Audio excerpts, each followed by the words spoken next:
हमें अलग घर बनाना होगा। सविता ने अपनी बहू शालिनी के आते ही स्वयं को घर के कामकाज से एकदम दूर कर लिया। शालिनी के जीवन की पतंग की डोरी उन्होंने अपने हाथ में रखी थी। यूं समझ लो कि शालिनी के जीवन का पूरा नियंत्रण सविता ने अपने हाथों में ले रखा था। पूरे परिवार पर उन्हीं का शासन चलता था। शालिनी का पति चिराग भी अपनी माँ के समक्ष एक शब्द भी कहने की हिम्मत नहीं जुटा पाता था। कई बार शालिनी शिकायत करती थी, चिराग, माँ तो मुझे मेरे मन मुताबिक जीने ही नहीं देती। मैं क्या पहन रही हूँ, क्या कर रही हूँ, कहाँ जा रही हूँ, मेरी हर काम पर उनकी नज़र होती है। मैं उनसे पूछे बिना कुछ कर ही नहीं सकती। शालिनी माँ ने शुरू से पूरे परिवार को उनके नियंत्रण में रखा है। तुम्हें भी उनके अनुशासन में ही रहना होगा। नहीं चिराग, मेरे भी कुछ सपने हैं। मुझे भी नौकरी करनी है, अपनी इच्छा अनुसार कपड़े पहनने हैं। ये क्या है, पूरे दिन साड़ी पहनो। नीतू तो सब पहनती है ना चिराग, वो बेटी है और मैं बहू, आखिर फर्क तो माँ करती ही है। शालिनी, नीतू छोटी है, पढ़ रही है अभी, तुम समझती क्यों नहीं? कितनी छोटी है चिराग? 2 साल, सिर्फ 2 साल। मुझे तो लगने लगा है तुम्हारे घर में मेरे सारे सपनों को तोड़ दिया जाएगा। तुम माँ को समझाओ चिराग, वरना हमें अपना अलग घर बनाना होगा जहाँ मैं भी खुश रह सकूं। मुझे अलग रहने का शौक नहीं है। मैं जानती हूँ कि संयुक्त परिवार में रहने से कितनी खुशी मिलती है। ठीक है शालिनी, मैं माँ से बात करूँगा, कहकर चिराग ने बात को समाप्त कर दिया। चिराग की बहन नीतू अपनी भाभी के साथ हो रहे व्यवहार से बहुत दुखी थी। वो सोच रही थी, इतनी पढ़ी लिखी होकर भी माँ सास बनने से खुद को रोक ना पाई। हिम्मत जुटाकर आखिर एक दिन उसने सविता से कहा, माँ, आप भाभी के साथ कितना गलत व्यवहार कर रही हो। व्यवहार नहीं माँ, दुर्व्यवहार कर रही हो। गुस्से में तिल मिलाते हुए सविता ने कहा, नीतू, मैं क्या गलत कर रही हूँ? परिवार के कायदे कानून और अनुशासन में रहने के लिए ही तो कह रही हूँ। मैंने भी तो जीवन भर कायदे कानून माने हैं। मैंने भी पूरी जिंदगी अपनी सास का कहा माना है। तो क्या माँ, आपके साथ जैसा हुआ आप वैसा ही भाभी के साथ करेगी? ये कैसा न्याय है माँ? आपके ऐसे रवैये से परेशान होकर देखना, एक दिन वो भैया को लेकर अलग इतनी दूर चली जाएगी कि आप उन तक पहुँच भी नहीं पाओगी। रहना फिर आप दोनों अकेले, अभी भी वक्त है। भाभी को भी अपनी दूसरी नीतू ही समझो ना माँ। आप खुद ही अपने परिवार को तोड़ रही हो। काश आप भाभी की भी माँ बन पाती। चिराग भी कब तक अपनी पत्नी का अपमान सहन करेगा? नीतू के लाख समझाने पर भी सविता नहीं बदली। चिराग भी अपनी पत्नी को घुटते हुए उसके सपनों को टूटता हुआ देख रहा था। फिर भी माँ से कुछ भी कहने की हिम्मत वो नहीं जुटा पाया। इस बीच नीतू का विवाह भी तय हो गया। नीतू के ससुराल में उसे हर बात की आज़ादी थी। वो अपना जीवन अपने मन मुताबिक जी सकती थी।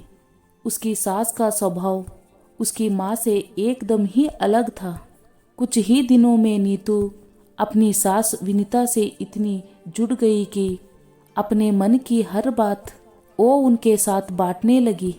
एक दिन नीतू ने विनीता से कहा, मम्मी जी, मेरी भाभी बहुत अच्छी है, लेकिन मेरी माँ उन पर जरूरत से ज़्यादा अनुशासन रखती है। उनके जीवन में इतना हस्तक्षेप होने के कारण भाभी घुट घुट कर जीती है। मैंने अपनी माँ को समझाने की बहुत कोशिश की, किंतु वो बिल्कुल नहीं बदली। नीतू, तो क्या तुम्हारा भाई चिराग उन्हें कुछ नहीं कहता? नहीं मम्मी जी, वो तो माँ से बहुत डरते हैं। बातचीत करने में तो तुम्हारी माँ काफ़ी समझदार लगती है। हाँ, वो तो है, लेकिन भाभी के मामले में उनकी समझदारी कहीं चली जाती है। मम्मी जी, भाभी के लिए मैं कुछ करना चाहती हूँ। उन्हें खुश देखना चाहती हूँ, लेकिन कैसे? तुम सही कह रही हो नीतू, किसी की बेटी को लाकर उसे दुखी करना तो बहुत गलत है। नीतू को दुखी देखकर विनीता ने कहा, नीतू चलो इस काम में मैं तुम्हारी मदद करूँगी। उन दोनों ने मिलकर कुछ योजना बनाई और फिर वो दोनों नीतू के मैके कुछ दिन रहने के लिए आ गए।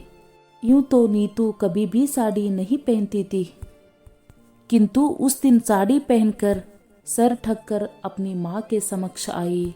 नीतू को इस तरह देखकर सविता ने हैरान रह गई। वो एक टका अपनी बेटी को देख रही थी। चाहकर भी वो ना कुछ पूछ सकी ना ही कह सकी। कुछ समय बाद नीतू ने सविता से पूछा, माँ जी आज मैं भाभी के साथ बाजार चली जाऊं?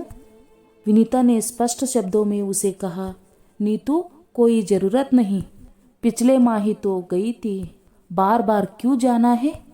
अपनी बेटी को बंधनों में इस तरह देखकर सविता मन ही मन दुखी हो रहा था। उसका दिल रो रहा था, लेकिन वो अब भी चुपचाप ही रही। रात को नीतू साड़ी पहने हुए ही सोने चली गई। तब सविता उसके पास गई और कहा, नीतू बेटा, साड़ी पहनकर कैसे सो पाओगी? जीवन में कभी पहनी तक नहीं थी तुमने। नीतू ने कहा, अरे माँ, वहाँ भी मेरी सास की ही चलती है। उनका बेटा तो उनके सामने मुंह तक नहीं खोलता। यदि वहाँ रहना है तो सास के अनुसार ही चलना होगा, उनके हाथों की कठपुतली बनकर ही रहना होगा। नीतू की बात सुनकर सविता सोच रही थी कि जो कांटे उसने लगाए हैं आज उन पर उसकी बेटी चल रही है।